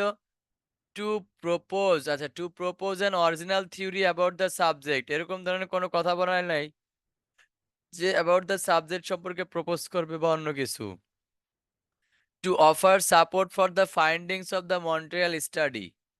টু অফার সাপোর্ট মানে কি করে সাপোর্ট দেয়? আচ্ছা, to offer support for the findings of the Montreal study, Montreal studies এর যে ফাইন্ডিংস গুলো আছে সেটাকে সাপোর্ট করার জন্য কি করে অফার করে, এরকম কোনো কথা পাইছি? আমরা তো এরকম কিছু পাইলাম না। To recommended the need for further research, okay, আরো রিসার্চ লাগবে, এরকম কোনো কিছু পাইছি আমরা? না, আরো রিসার্চ পাবে এরকম কোনো কিছু পাইনি।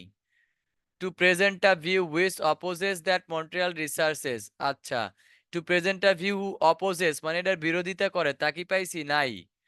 তার মানে ফার্দার রিসার্চ পাই নেই, অপোজেস পাই নেই, original theory about the subject তাও পাই নেই, অফার সাপোর্ট এরকম। আচ্ছা, কি আছে দেখি, আবার একটু দেখে আসি, কারণ অ্যান্সার তো মিললো না কোনোটাই। আচ্ছা, support to offer support to, তারপর হচ্ছে কি? আচ্ছা, পরে যদি থাকে দেখি আর কি কি বলছে। এই যে মেয়ার dissected 50 measures of the masterpiece showing the Beethoven begins with a clear statement, rhythmic harmonic pattern, then ingenious tonal dance, carefully holds up repeating it. Instead, it suggests variations.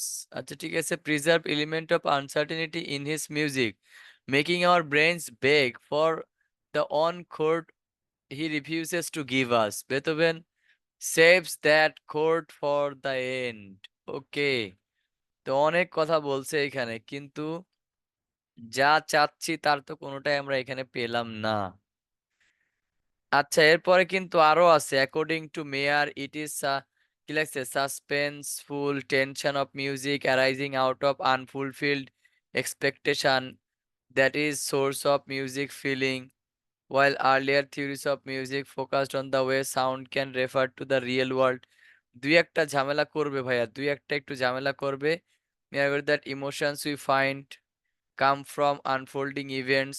আচ্ছা ঠিক আছে, অনেক কথাবার্তা বলছে এরা, কিন্তু যা চাচ্ছি তা তো আমরা পাইলাম না। এই যে gives us, refuses two gives us, আমাদেরকে দেয় না এটা, তাহলে কি বোঝা গেল এটা দিয়ে? Rhythmic harmonic clear statement begins, আচ্ছা, দেখি এইখান থেকে অ্যান্সারটা হইতে পারে। Meyer dissected 50 measures of the masterpiece, অনেক ধরনের 50 মেজার্স, বিভিন্ন ধরনের কি রে, পদ্ধতি of the masterpiece showing how Beethoven begins with the clear statement, Beethoven's কিভাবে শুরু করে with the clear statement of rhythmic and harmonic pattern and then in an ingenious tonal dance carefully holding off repeating it. তার মানে কি বুঝলেন এইখানে? Clear statement, তারপরে কি রিদমিক এন্ড হারমোনিক প্যাটার্ন, এই সবগুলা জিনিসই আপনার কি করতেছে, এই মেয়ার ডিসেক্টেড যে 50 মেজার্স তার মধ্যে এগুলা পড়তেছে। ঠিক আছে, wanted to show music is define, অনেক কথা বললো, কিন্তু কোথায় আমাদের অ্যান্সারটা বলছে সেইটা এক্স্যাক্টলি দেওয়া নাই, কিন্তু এই পুরোটা দিয়ে আমাদেরকে কি করতেছে, সাজেস্ট করতেছে যে making our brains bake for the one court, এই যে আমাদের সাজেস্ট করতেছে আনসার্টি ইন হিজ মিউজিক, এটা কি he wants to preserve element of uncertainty, যে music making our brains bake for one chord. তারপরে কি বলছে, অনেক কথা, মানে এই পুরোটাই হচ্ছে মিউজিক কি কি দিচ্ছে আপনাদেরকে, অফার করতেছে, সেই ধরনের কথাবার্তা বলছে। সেই ক্ষেত্রে আমরা 2 নাম্বারটা দিতে পারি, এখানে বি নাম্বারটা দেওয়া যেতে পারে, এই যে এটা দেওয়া যেতে পারে, to offer support for finding the Montreal study. এটা যদিও মন্ট্রিয়াল স্টাডি, এখানে কিন্তু তুলনা, দেখেন এটা কিন্তু তুলনা বোঝাচ্ছে, তুলনা। এখন আপনি মন্ট্রিয়াল স্টাডি যদি, ওই যে মন্ট্রিয়াল স্টাডি প্রথমে যে আমরা পড়ে আসলাম, মন্ট্রিয়াল স্টাডি পড়ে আসছিলাম, সেইটাকে সাপোর্ট করতেছে এটা, এটা সেটাকে সাপোর্ট করতেছে। এখন ওইটা কি বলছিল, আমরা ওইখানে যা পড়ছি সেটাকে এটা সাপোর্ট করতেছে এখানে এক্সাম্পল দিয়ে দিয়ে, এটাই আর কি। সেটা 9 লেভেল ছিল, যদিও অনেকে এখনো বোঝেন নাই আমি জানি। অনেকে বুঝেন নাই। আপনি কি করবেন? মন্ট্রিয়াল স্টাডিকে আবার পড়বেন। মন্ট্রিয়াল স্টাডি কি ছিল? মন্ট্রিয়াল স্টাডি যদি আপনি বুঝতে পারেন দেন হচ্ছে এটা আস্তে, আস্তে বুঝে যাবেন। এখানে আবার মন্ট্রিয়াল স্টাডিকে সাপোর্ট করছে এরা। লাস্ট অন আবার দেখতেছি according to Leonard Meyer what causes the listeners emotional response to music? According to Leonard Meyer. তো এইটা কি যে লিওনার্ড যে মেয়ারটা আছে what causes the listeners emotional response to music? What causes কি ঘটায় listeners emotional music to emotion emotional যে response emotional response to music মিউজিকের প্রতি তাদের যে ইমোশনাল সাড়াটা দেওয়া সেটা দ্বারা কি ঘটায় আর কি এটা কি? তো চলেন এখন দেখি এটা কোথায় আছে। লাস্টের তো এটাই আর তো না। অ্যাকর্ডিং টু মেয়ার ইজ কি বলছে suspenseful tension of music arising out of our fulfilled expectations that is source of the music's feelings while earlier theories of music focused on the way a sound can refer to the real world of images and experiences its কি লেখছে connotative meaning.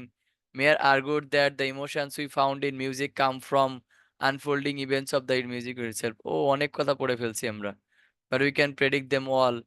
What keeps us listening potentially okay, pattern completed অনেক কথা পড়লাম। এবার দেখি যে মিলাই। এখানে অনেক কথা দেখলাম। The way that music evokes কি আছে poignant memories in the listener. আচ্ছা এখানে একটা ফ্যান্সি ভোক্যাব আছে। তো অনেকেই ফ্যান্সি ভোক্যাব দেখে ভাবতে পারেন যে এটা আবার কি আবার। মনে রাখবেন এই ধরনের ফ্যান্সি ভোক্যাব থাকলে ওটা অ্যান্সার হয় না। এমন কোনো কড়া ওয়ার্ড যদি ইউজ করে যেটা আসলে কোনোদিন শুনিই নাই এরকম ধরনের ওয়ার্ডের অ্যান্সার কখনোই হয় না। তো এটা আগেই ক্রস। কিভাবে মিউজিক ইভক্স পয়াগনেন্ট পয়াগনেন্ট মানে হচ্ছে আপনার অনেক ধরেন মানে আকর্ষণীয় বা হচ্ছে আপনি খুবই কি বলে এটাকে আপনি কোনো কিছুকে মরিয়া হয়ে খুঁজতেছেন বা একদম আবেগ প্রিয় হয়ে গেছেন গা এরকম আর কি আপনার স্মৃতি একদম পুরা কাতর হয়ে গেছেন এরকম টাইপের বোঝায়। এরকম ধরনের কোনো কথা বলে নাই। The association of certain musical chords with certain feelings মানে certain musical chord certain feelings এর সাথে সংযুক্ত আছে এরকম ধরনের কিছু বলছে পাইনি এরকম। দ্য লিসেনার সিম্প্যাথি মানে হচ্ছে যারা শ্রোতাদের যে সহানুভূতিতা উইথ দ্য কম্পোজার্স ইন্টেনশনস মানে কম্পোজারের যে উদ্দেশ্য তার সাথে শ্রোতাদের সহানুভূতিতা সিম্প্যাথি আছে এরকম কিছু বলছে বলে নাই। The internal structure of the musical composition মিউজিক্যালের যে আচ্ছা ইন্টারনাল স্ট্রাকচার কি মানে একদম ভিতরের যে স্ট্রাকচার গুলো গঠনগুলো রয়েছে মিউজিক্যাল কম্পোজিশনের ভিতরের জিনিসগুলো কি প্রকাশ করা হয়েছে? কোনোটাই তো পেলাম না দেখি আবার একটু পড়েন।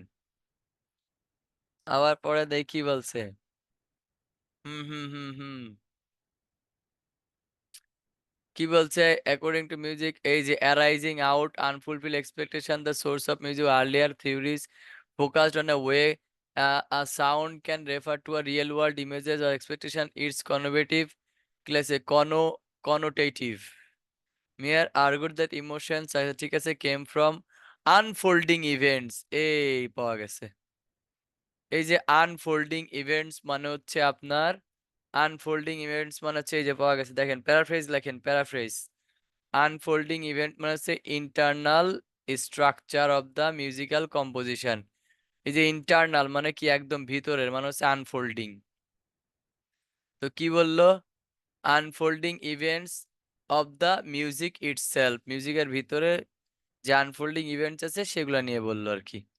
তো এই ছিল আমাদের আহ ইগুলা কি বলে এটাকে মাল্টিপল চয়েস কোশ্চেন। মনে রাখবেন সবসময় একটা কথা যে দুই একটা কোশ্চেন 9 লেভেলের হবে ওটাকে ছেড়ে দেওয়ার চেষ্টা করবেন। ওটাকে মাখামাখি করে অনেক সময় নষ্ট করার দরকার নেই। অলওয়েজ ওটাকে ছেড়ে দেওয়ার চিন্তা ভাবনা করবেন। নতুন অন্যগুলা নিয়ে কাজ করবেন। যে টাইমটা ওইখানে নষ্ট করবেন এই টাইমটা অন্য কিছু নিয়ে কাজ করবেন। তাহলে দেখবেন আপনার অনেক ডেভেলপমেন্ট চলে আসবে ধীরে ধীরে এবং আপনি 3টার জায়গায় 2টা হোক 4টার জায়গায় 3টা হোক তাহলেই কিন্তু আপনার উপকারিতা চলে আসবে মার্ক বেশি পাবেন। ওকে ঠিক আছে তাহলে আজকে আর বাড়াচ্ছি না এ পর্যন্তই। সবাই ভালো করে প্র্যাকটিস করেন বেশি বেশি কেয়ার নেন যত্ন নেন। Be be honest to yourself নিজের প্রতি যত্নবান হন সদয় হন নিজেকে ফাঁকি ঝুঁকি দিয়েন না। নিজের প্রতি কি হবেন? B honest two yourself. নিজের প্রতি সৎ হন, নিজেকে ফাঁকি দিয়েন না, তাহলে ফাঁকিতে পড়ে যাবেন। আচ্ছা, কারো কোয়েশ্চেন আছে?